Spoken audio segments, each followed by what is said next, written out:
Kim FM.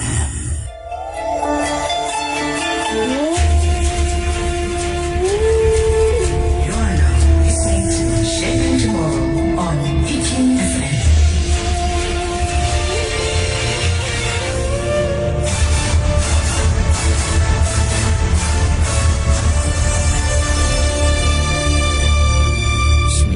Assalamualaikum warahmatullahi wabarakatuh. Welcome to Shaping Tomorrow. You're with me, Shafiq Burhanuddin, Senior Research Officer at IKIP. And Alhamdulillah, with us is a distinguished guest, is Datuk Dr. Syed Ali Taufiq Alatas. Welcome back, Datuk. Thank you very much. Assalamualaikum. So, just to acknowledge Alhamdulillah, we have a small group of audience with us who have been following the ideas, basically the student of the ideas that Dr. Syed Ali represents, and perhaps they would like to benefit more from the discussion. Datuk, perhaps to begin with, we'd like to begin at the macro level, macro scale, to better comprehend what is it that the magnitude of the challenge that we're facing, the Muslims. You seem to be well informed about international affairs, about the challenge, the threats to international peace and security. What would you consider the narrative? I mean, I suppose the narrative that we often hear in the international media is that the biggest challenge is the terrorists, or now the more recent trend is the fourth industrial revolution. How would you look at this macro challenge that is being posed by the world leaders? Thanks, Shafiq. I mean, this question actually is a very, very difficult question to specify one particular thing that would represent the threat to the Muslims. But I mean, it's not just terrorism. I mean, terrorism is a side effect of another cause. And I think a lot of this has to do with what has happened in history to the Muslims, in recent history, modern history. I'm saying in the last 150, 200 years. Right. But I mean, there are many threats facing the Muslims. Chiefly amongst them is arrogance. And this arrogance is described also by gross ignorance, jealousy, envy, plagiarism. There are many other things. I mean, it's not just one thing that causes the Muslims to be where we are today. I mean, terrorism, of course, again, you know, when we hear this word terrorism, I mean, whether we like it or not, the media, particularly the Western media, has portrayed this word to refer to the Muslims. In other words, to the extremist Muslims. Right. But I mean, why would you use a word like that? Why would the Muslims agree to be labeled as such? I mean, if we look back specifically to when we first hear this word terrorist being used, it was not to the Muslims, actually. Right. I mean, this word terrorist was first used, as far as I remember, to refer to Ben Gurion. And he was very proudly announcing, when the reporters asked him, how do you feel about being the terrorist to the Palestinians? He said, what terrorist to the Palestinians? I'm a global terrorist. Right. He was proud of it. But now, this word has become negative and to mean to refer to the Muslims. I mean, no doubt we have extremists in all religions, not just as far as the Muslim community is concerned. In all religions there is extremism. And we also have to identify what we mean by extremist or extremism when we say this word. I mean, we're not talking about, I mean, it's very simple for us to point to someone and say, oh, that fellow must be an extremist, just based on the way he looks or the way he's dressed, right, or the way his facial hairs are left unkempt. Now, that one we can say that's an extremist. But what about the other kind, the one that is more subtle? I mean, that's why we have to say there is two sides to this extremist problem. On the one, you have the excess, the extremism of excess. And this one is typified usually by those who go beyond what truth is. And then there is the other one, that's the extremism of defect, where the problem here is that you don't actually approach the limit of truth, and therefore you do much less than what is required of truth. These are both extremes.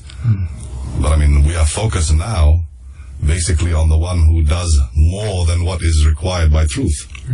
And we can see this clearly. I mean, no doubt we have a problem with extremism, but this problem of extremism is a symptom of something larger. And this symptom is gross ignorance, corruption of knowledge, and all of this is punctuated by our arrogance because we refuse to see this as a problem. This is what I see as a problem in the Muslim world. one of the problems in the Muslim world. I mean, there are many, like I said, but this is one, chiefly one, which is, all of them are difficult to overcome, but this one in particular is very, very difficult, especially in a country like ours, where we have a multitude of religions, a multitude of cultures, a multitude of civilizations, and yet, at the same time, each of us is trying to rewrite history. Each of this one civilization, each of these cultures, each of these religions, we are all trying to rewrite history to accommodate our current beliefs. And these are all, again, accentuated or made bigger than the problems actually are by politics. Sadly to say. I mean, like I said before, I've said this before as well, that the politics and politicians have to realize where their place is. And I don't think they do. The fact of the matter is, when we live in a country like ours, where a cult of personality has been inbred in us since independence probably, or even before, we have now a case of malignant narcissism in our politics. We think that they are always right on everything, and they don't realize that politicians are administrators, and they should realize that their job as administrator ends at a certain point, beyond which you become an extremist, because you've gone beyond the truth of your office. Will you elaborate on the concrete effects of colonization? Because basically, as you may well know, that colonization contributed to the uprooting of the Muslims from their intellectual tradition and from their history. Okay, could you elaborate? Okay, so you're saying basically that colonization, you're referring to Western colonization of the Muslims, right? That's right. Yeah. But is that the case now? I mean, I don't agree with this idea that we are still colonized by the West. Okay. Because that assumes, therefore, that we are forced to do something against our will, but it's actually the other way around. Okay. The Muslims are the colonizers of the Muslims. You know? Right. They are the ones who are telling us how to think. I mean, the Muslims themselves are telling us how to think, how to speak, how to behave. And therefore, in that sense, we are being colonized by ourselves. So we can't actually blame the West for any of that. If you want to look at the West in history of what they've done to the Muslims as far as the colonization period, yes, I mean, we can point out many things, and we can correct some of the historical misperceptions. Right. We can do that. Okay. And we should do that. I'm not saying we shouldn't. We should do that. But in the current context of this idea of being colonized, it's the Muslims themselves who have colonized the Muslims through their politics. And this is, I think I've said this once before in one of the programs, that we have found ourselves thrown back to 11th century Europe. I mean, we are living now in kind of like a dark age. Even though we have all this wonderful technology and infrastructure and stuff like that, we are still backward when it comes to how we think, because we are being told what to think. It's just like 11th century Europe. I mean, right across the border from the dark European continent, Brittany, for instance, right across their borders was the Muslim Andalusia. Right. And look what was happening in the 11th century in Andalusia. It was a vibrant city. You know? Yes. I mean, they were like considered extremely modern. They had street lights. This was in the 11th century. Okay. They had, what do you call it, a vibrant intellectual community there. Ibn Rothschild was there, among some of the others. Yes. They were discussing many, many things related to their fields, and they were teaching people. Right. But right across the border, in France, for instance, the church was telling the people how to believe. The church was telling them what books to read, what to think.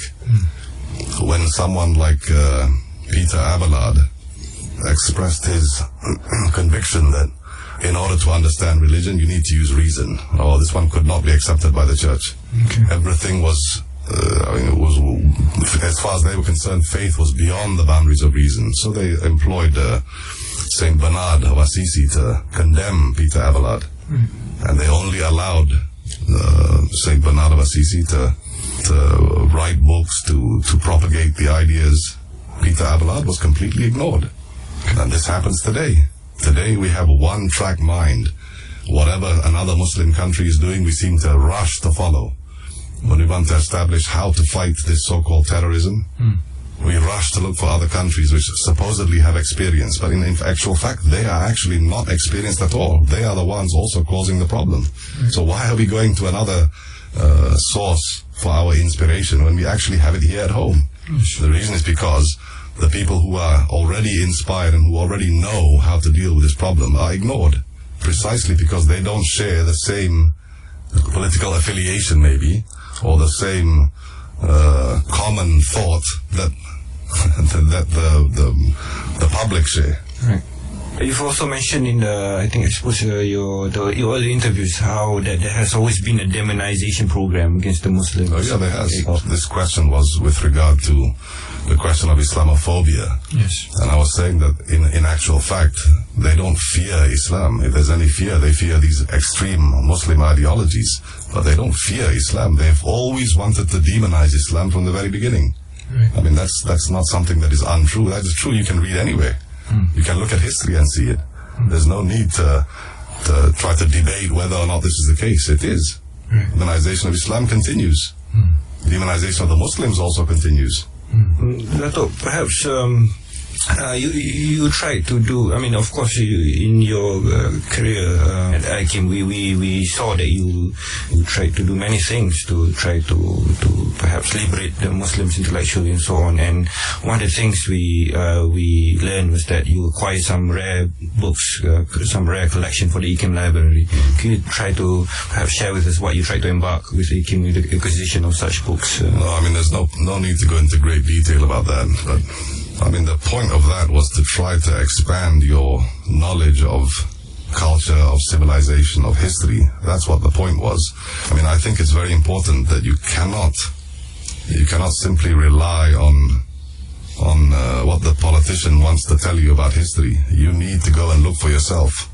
And we can't just keep quiet. I mean, because it's important. History is a very important field of knowledge that you must know, actually. Right. You know? I mean, for instance, if we look at the recent past, I'm talking about 170 years ago. Yes. There was no Afghanistan. Right. That region was called Khorasan, and it was part of the Persian Empire. Yes. There was a big game going on in that region between the Russians and the British and the French. Right. They all wanted to control the mineral wealth and the passage to India through that Khorasan, which they later named Afghanistan. And they brought their patsy, a man by the name of Shah Shuja, who had been kicked out of Khorasan. They wanted to make him king of that region. But of course, the tribal leaders in that region, I think one of them was from the Barakzai clan, the other one was from the Sadozai clan, and the other one was Dost Muhammad Khan clan. I'm not sure whether these names are true, accurate, but I think this is from my memory, this is what I remember.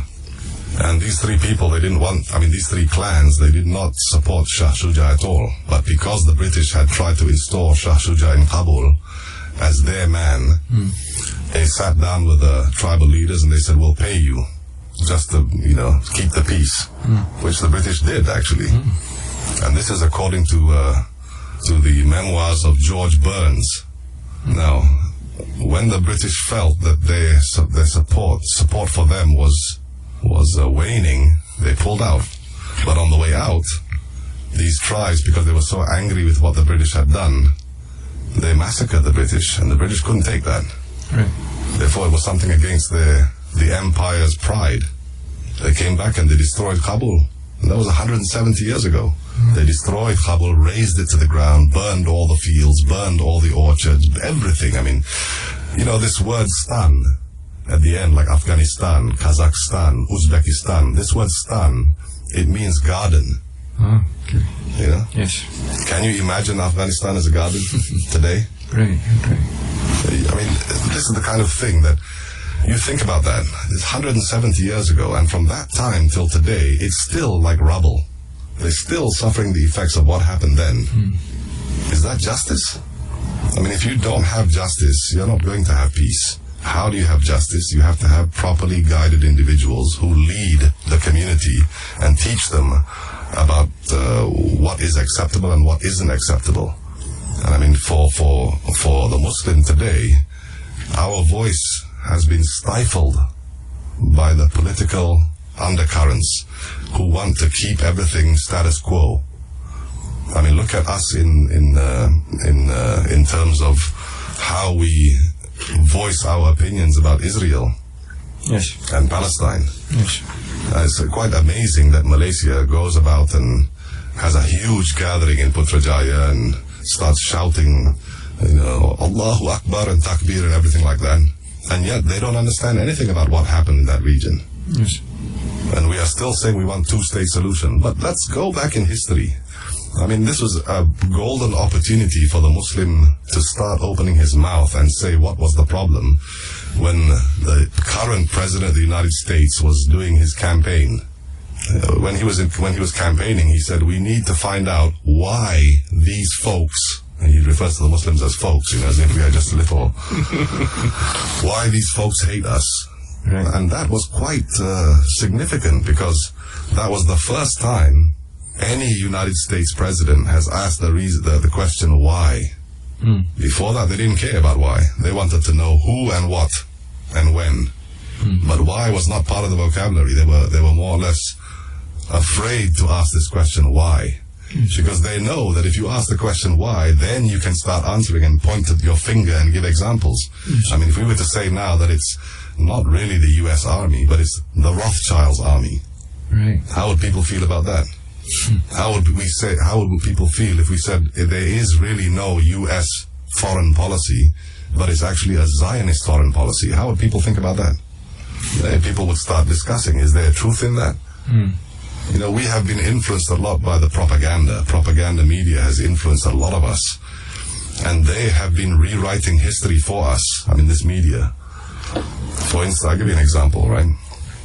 Supposing I were to ask you, do you remember the Suez Crisis?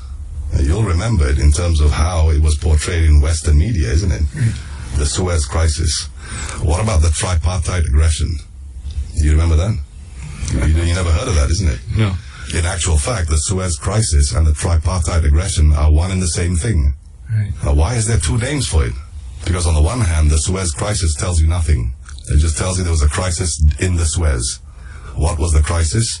Well, the British had come to free the Egyptians from the military rule, and that was the thing. They wanted to take back the Suez Canal, the French and the British, because the Egyptians had by force kicked them out. But the Muslim account of it is called the tripartite aggression. In this case, you understand, therefore, that there are three players in this, because it's tripartite, isn't it? So you got the British, the French, and who's the other one?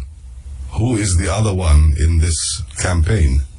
And then you discover that the third one is Israel. Why? Again, because of hurt feelings and pride at being kicked out of Israel, of the Suez, without force, by the way. There was no shot fired, nothing. Okay. The Egyptian, this Jamal Abdel Nasser, just nationalized the whole thing, because he said, why should the French and the British be profiting from something that belongs to us? Okay. They nationalized it. And the British and the French couldn't take it to their ego, so they decided to aggressively take it back. But they couldn't do that because it would go against the United Nations Charter. Right. To declare war on this country, right? So they decided to enlist the help of Israel. And in that sense, they told Israel that Egypt was planning an attack in the Sinai, so they better do a preemptive strike and go first.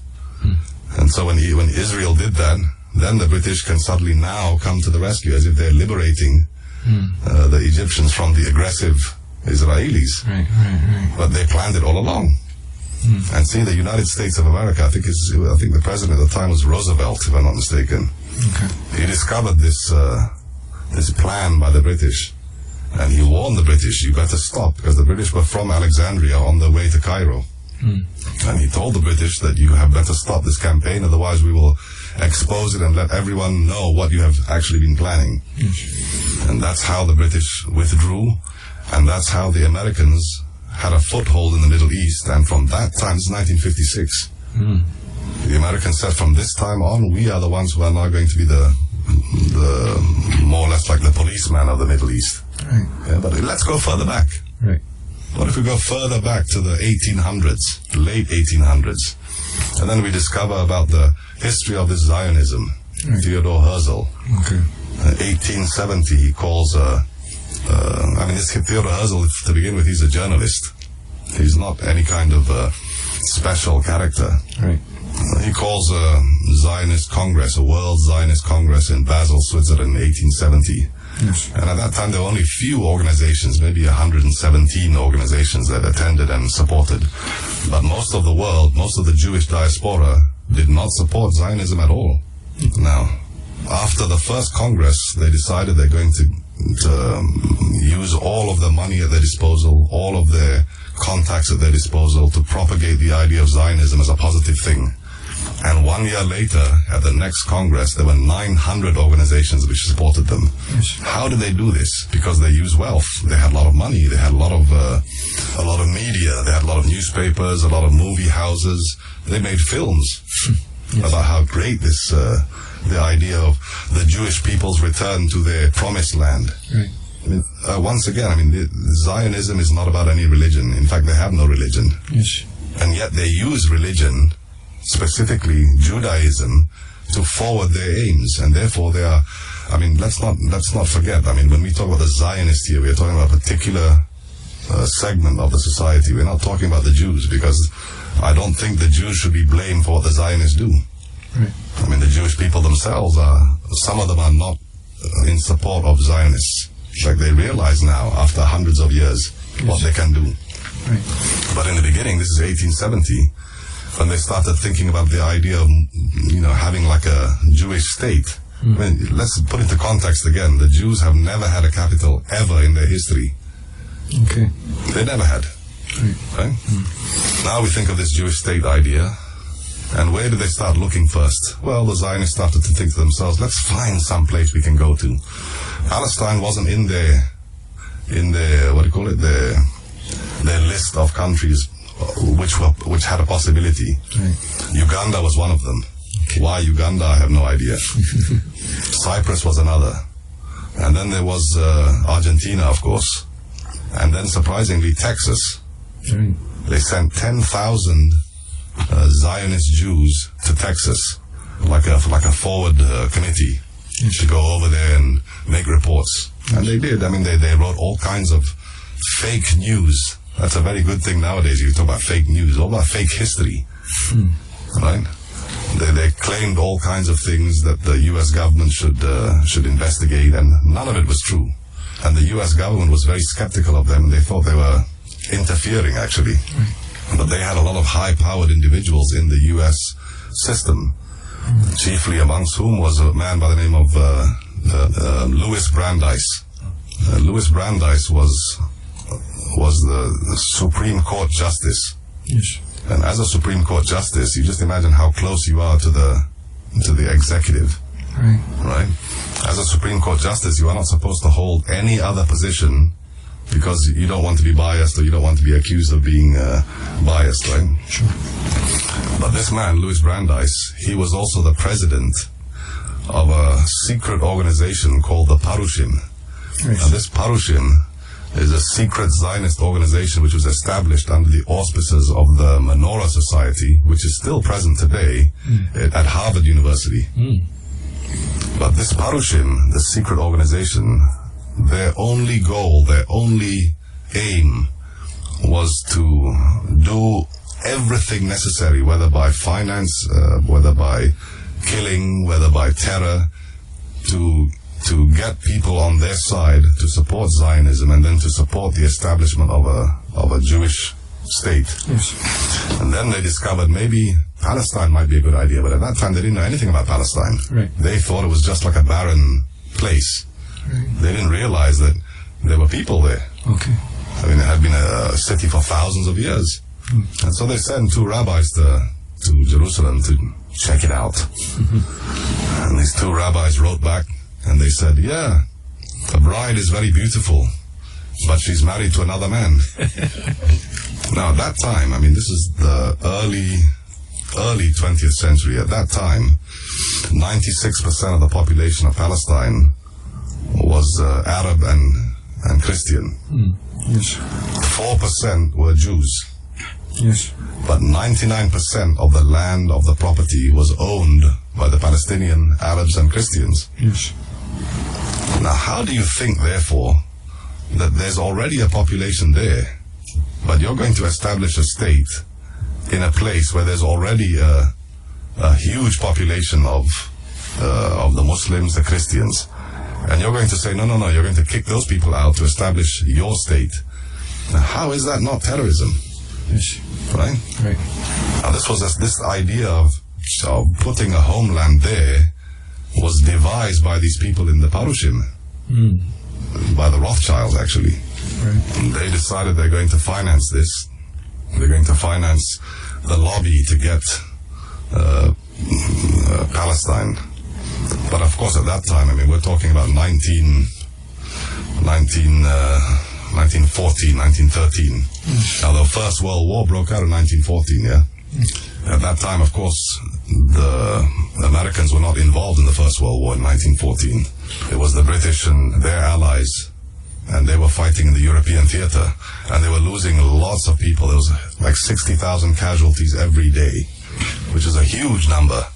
And if you remember before, in those days, Palestine was under the control of the Ottoman Empire. Yes. And the Ottomans were allied to the Germans, who were the enemies of the British and her allies. Right? So they decided to devise a plan. And then in 1915, a man by the name of Callan is the fellow who founded the Parushim. He said, why don't we tell the British that we can get the Americans involved in the European theater, provided the British people support the establishment of a Jewish state in Palestine. So they went to see this Lord Balfour. Yes. And Lord Balfour at that time, if I'm not mistaken, he was the Secretary of Foreign Affairs Foreign Secretary, I believe. And they went and told the story to Lord Balfour. And they told him that we can get the Americans into the war. But if we do, will you support the establishment of the State of Israel in Palestine? And Balfour said, if you can guarantee the Americans will involve themselves on our side in the European theater, then we will support the establishment of a Jewish state in Palestine, provided the rights and ownerships of the people who are already there are not affected. That was the proviso. And then later on this became known as the Balfour Declaration. But I mean, it was just a gentleman's agreement between the Zionists and Lord Balfour. And of course, because, as I said just now, this man by the name of Louis Brandeis, because he was a Supreme Court Justice, and because he had the ear of the President, who was, I think it was Woodrow Wilson, if I'm not mistaken, at the time. He just had to whisper to Woodrow Wilson, it's a good idea if you go and fight on the side of the British, because they were powerful. The Zionists, by that time, they were powerful now. They had the media, they had the money, they had everything on their side to manipulate, and they had position. I mean, don't forget, the Supreme Court Justice is a very, very important position in the United States government. So he went and whispered to Woodrow Wilson, who, by the way, this man, this president, he won the campaign, his campaign to become president on the back of a promise to keep America out of the war. It's ironic, isn't it? He won the presidency by saying we will keep America out of the war, and then he ended up saying let's go to war. And that's how America became involved in the First World War on the side of the British. But right before the Americans decided to join, the British were feeling very weary, but so were the Ottomans. The Ottomans were very weary of this war, and the Ottomans were actually thinking to themselves, maybe they should make peace with the British. And there was more or less like an embassy, United States, not really an embassy, but it was like a mission or something like that in a place called Izmir. Yes. And the ambassador to that mission was a Zionist supporter. When he heard that the Turks were thinking of switching alliances to the British, he rushed to the British and told the British, don't trust the Turks. They're saying this, but they don't really mean it. Because the danger was, if the Turks became allied to the British, then if the war ended and the Turks were allied to the British, why would Palestine go to the British? It would still be with the Ottomans, wouldn't it? Yes. Or with the Turks. But of course, that didn't happen because the Zionists decided they were going to convince the British that the Turks were not serious. And so that plan was scuttled. So America came into the war, and you know the rest of it. The Balfour Declaration and so on and so forth. But that didn't take effect till 1948. Right? Now, why 1948? Because the British had become suspicious of what they were going to do. This establishment of Israel. Were they really going to establish a state without destroying the population that was already there, without molesting their rights and their properties? You're right. Maybe they didn't think that. So they decided to, what the Malays will say, goyang kaki for the next few decades. But then when 1948 came, they decided to surrender governance of Palestine to the United Nations. The United Nations General Assembly, they surrendered the governance of Palestine to the United Nations General Assembly. And at that point, the Zionist campaign, they quickly petitioned the General Assembly to declare that their support for the establishment of Israel in Palestine. And the United Nations General Assembly did that, again with a lobby from the Zionist campaign. But that resolution that resulted, I don't know if it was 118 or 113 or something like that, the resolution. Yes. That resolution was illegal because the United Nations General Assembly cannot decide on that kind of a resolution. It was up to the United Nations Security Council, not the General Assembly. And that's what the Palestinians have been saying from day one, that resolution itself is illegal. Right. But nobody listens to them. On the contrary, they are listening to the ones who are the real terrorists. I mean, don't think that how did they suddenly populate Israel now with, 60% of the population is Jews and the rest are the Muslims and the Christians? Yes, right. How did they populate from 4% to 60%? It's because they invited, in inverted commas, invited the diaspora from around the world to come to Israel. But they didn't just invite them, they forced them in some cases. And if they refused to go, they killed them. And who is they? This Zionist organization established an armed wing, and it was called Irgun. And the man who established this was a Pole. I think his name was Jabotinsky. He established this armed wing, Irgun. It was Irgun that was going around murdering left and right, not just the Muslims, but the Jews as well. They killed their own people. Now these are the real terrorists. The Irgun, the Mossad. But today they are legitimate organizations. Today they are seen as respectable entities. Today they are seen as something that the entire political establishment acknowledges as legal, as legitimate. How is it possible, It's because they twist history. They don't tell you the truth about what really happened, Yes. And therefore, that's why I said the foreign policy of the United States is not their own. It's been hijacked by the Zionists. They are just being made use of for their so-called foreign policy, because it's all geared towards supporting a terror state, towards supporting a terrorist government. Every single one of the leaders from Ben Gurion down perhaps to, what was the last, Yitzhak Rabin, they were all part of the Stern Gang, which was a terrorist group. Right. I mean, these are historical facts. We can't say this didn't happen or this never existed or it's just made up. It's not. There are documents to prove this. Sure. And here in Malaysia, that's why I was saying it was amazing that we go out there and shout Allahu Akbar and start saying we support Palestine, but we don't understand any of this. Therefore, we don't know what is the history of the Palestinians, what is the history of the Jewish people. I mean, what is their history? We don't know this. We don't study it because we don't learn it. Because we are always saying, oh, no, this is anti-Jew. But we're not really anti-Jew. It's anti-Zionist is what we are. We're not anti-Semites either, because the Arabs are also Semites, isn't it? Yes. So, I mean, this is the thing. If you condemn them and criticize them, they'll start saying you are anti-Semitic. Yes. Yes. Dato', perhaps you could share with our listeners. I mean, Ottomans were a powerful force for the Muslims, and of course, I know that there was the ancestors, the Royal Hashemite Kingdom of Jordan. What was their situation then that made them not powerful enough to be able to resist these challenges from the Zionists and the Western powers at that time? I'm not really in the know when it comes to that kind of history specifically. I mean, what I do know is that the Hijaz region in what is today Saudi Arabia, yes, that was actually under the control of the Sharifs of the descendants of the Prophet Muhammad. Yes. And it was again, this 1915, 1914 period, or rather late 19th century, early 20th century period, was a period of a lot of upheaval and a lot of plotting, and Emir of the Hijaz at the time was, I think his name was Sharif Muttalib, if I'm not mistaken. And his son was a man by the name of Sharif Ali Haidar. He was supposed to inherit the Sharif of the Hijaz, which also controls Palestine, after his father.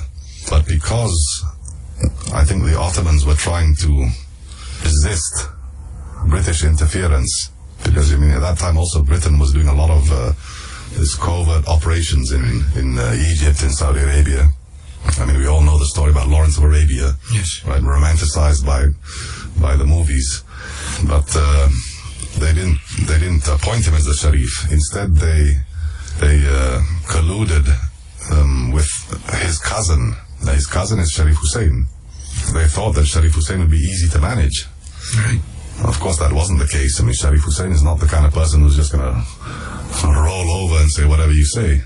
The Sharif Hussein, when the Ottomans and the Germans were defeated after the First World War, Sharif Hussein was made the Emir of the Hijaz. And the British told him that they wanted him to do the administration which was favorable to them. Right. But of course the Sharif refused. So the British then decided, we've got to get rid of Sharif Hussein. Right. How did they do that? They looked to the east, to the Najd. The Najd is typically a desert region. And they looked to the Najd, to the Ibn Saud. Yes. And they promised Ibn Saud that we will support you if you come and you remove Sharif Hussein for us. And Ibn Saud collected all his tribal warriors and his tribal armies and swept across the Najd. On the way, of course, he was gathering allies and murdering his enemies. Yes. And then he came to the Hijaz. And Sharif Hussein, at that time, he negotiated, or he tried to negotiate with the British. The British wanted him gone and he refused. Yes. And I think his three sons were given, one of his sons, there were three sons, I believe, one of whom was called Faisal. I think Faisal became the king of Iraq. Right. And then there was, if I'm not mistaken, there was Abdullah, who was king of Jordan. And then there was another one who was king of Syria. I can't remember his name right now. It slips my mind. But, that's how the That's how the Hashemite kingdom of Jordan, they call themselves Hashemite because they really are Bani Hashim, actually, the descendant of the Prophet. Right. From that line, from the Sharif Hussein line. But as far as why they have no power to do anything, look, Jordan is a small country, really, with a small population. They don't really have the mineral wealth and the resources that the other Arab countries, their neighbors, have, perhaps. Yes. And so they don't have a large economy, so to speak of, and they don't have the kind of technology that perhaps Iran has. Okay. And therefore it's not surprising that they can't resist someone like the State of Israel, who has all the technological, financial support of the Rothschilds, the Rothschild family, and of course the United States is their arm. Yes. We're not saying that we should condemn the Jews. No, we are not saying that. We should condemn the Zionists, and we should condemn Zionism for the whole of the world, not just for the Muslims, but for the Americans, for the British. These Zionists have caused a whole host of problems. The ushering in of this postmodernist period was done by them. Mm-hmm. They are the ones responsible for that, actually. But there's no talk about it, there's no discussion, especially not in this country, because we know nothing about it. Yes. I remember one time when, I think it was last year at some point, the United Nations had a special assembly to listen to the Arab condemnation of what the expansion programs of the Zionist regime in Israel were doing in terms of the settlements on illegal. Right. And they were condemning it. And the representative from the United States, if I'm not mistaken, from the American Israel Political Action Caucus, this IPAC, As soon as the Syrian ambassador had spoken condemning, as soon as the Iraqi had condemned, as soon as the Jordanian had condemned, this fellow stood up and he said, your country, it had X number of Jews. Where are your Jews? He asked him. Yes. And silence. And he turned to the Syrians, same question. You had X number of Jews in your country. What happened? Where are your Jews now? And he turned to the Jordanian, all like that. All the Arabs, he asked the same question. Where are your Jews now? And they all kept silent. Didn't say anything. Yes. And then it gives the impression, therefore, that the Arabs had persecuted and murdered their own Jewish population, which is untrue. The truth of the matter is that the Zionist regime had forced them to leave Iraq, to leave Syria, to leave the Yemen, to leave Russia, and come to populate the state of Israel, which was just being born. Right. And they were threatening them if they didn't work, if they didn't come voluntarily, they were threatening them. If they refused, they would kill them. Yes. So if in response to where are your Jews, you should know that, isn't it? Yes. You should know where they are. They're in Israel. Yes. But then why don't we ask the question? We had X number of Palestinians who represented 96% of the population in 1948. Where are they now? 3 million of them are in diaspora. They're refugees now. Yes. Isn't it? Okay, Dato', we have maybe another 5-10 minutes. We do have a question here. I'd like to know more about when you mentioned earlier in the 11th century in Muslim Spain, Andalusia. In contrast to the modern and intellectual Muslim in Indonesia, Europe was in setback conditions in all areas you mentioned. So what motivated them, the West in Europe then, to rise up until today? Well, they learned from the Muslims. You know, I mean, this is not, it wasn't a suddenly thing, you know. I mean, the fact that the Renaissance, that's another thing. Is the Renaissance really true? Okay. I mean, the word Renaissance, it means to rediscover something that was already there. Yes. Right? To rediscover. But if there was nothing there, how do you rediscover? Isn't it? So, I mean, to call it a Renaissance is really a little bit misleading. But once again, history now has put everywhere in every single historical book, the Renaissance, the Renaissance, the Renaissance. Okay, we understand what that means. Sure. But let's not be deceived into thinking that they already had something that they just rediscovered later on. That's not the case. I mean, it's the 11th century Europe, we're talking 10-something, you know. Yes. There were Europeans, because there were no, like today, we have border control, we have customs, we have passport, they didn't have any of that. They didn't have all this, you know, the biometric thumb ID and all this kind of stuff. They didn't have that. It was just a porous border. But I mean, there were scholars in the British, I mean, in the Western world that traveled to the Muslim, to North Africa, to Andalusia, to the Muslim populated countries. And when they traveled there, they started learning things that the Muslims were teaching. Okay. They learned the language, they learned the books, they learned the customs, they learned the traditions, they learned the artisanship, everything they learned. And they brought it back with them and they assimilated it into their own traditions and cultures. It's just like the Arabs. I mean, the Arabs also learn, like for instance in medicine, they learned a lot from the Greeks. Yes. Of course, they also enhanced Greek writings, Greek thought, and they also corrected many of the mistakes that the Greeks made. Yes. So, I mean, the Muslims, they were doing a lot of work at that time, and the reason is because the scholars were actually patronized by proper leadership who didn't say that, no, you're going to go and find some technology to finance your research. Right. They didn't do that. Okay. They financed these like Bait al-Hikmah, they financed the universities, they employed the scholars to their court so that they would become famous. They employed artisans because they knew that if they wanted, I mean, today we call it marketing, isn't it? Yes. Ancient marketing was like that. They would call these artisans to come there and they'd build these great monuments and people would hear of them, they would come. Yes. I mean, I was telling somebody the other day about is it 15th century or 16th century Western Asia, Eastern Asia, like Uzbekistan, Samarkand and Bukhara and all this, you know. This fellow Timur, of course, in a lot of literature, he's portrayed as a tyrannical kind of, what do you call it, leader. But in reality, I mean, look what Timur did, you know. Look what kind of things he built. Look what kind of centers he built. Look at what tradition he left. Look at what culture he left behind. Look at what the important thing is the tradition. He He preserved the tradition of the Muslims. Right. Look what he built. He built fantastic monuments, marketplaces, bazaars, palaces, but he never lived in them. He was a tent dweller.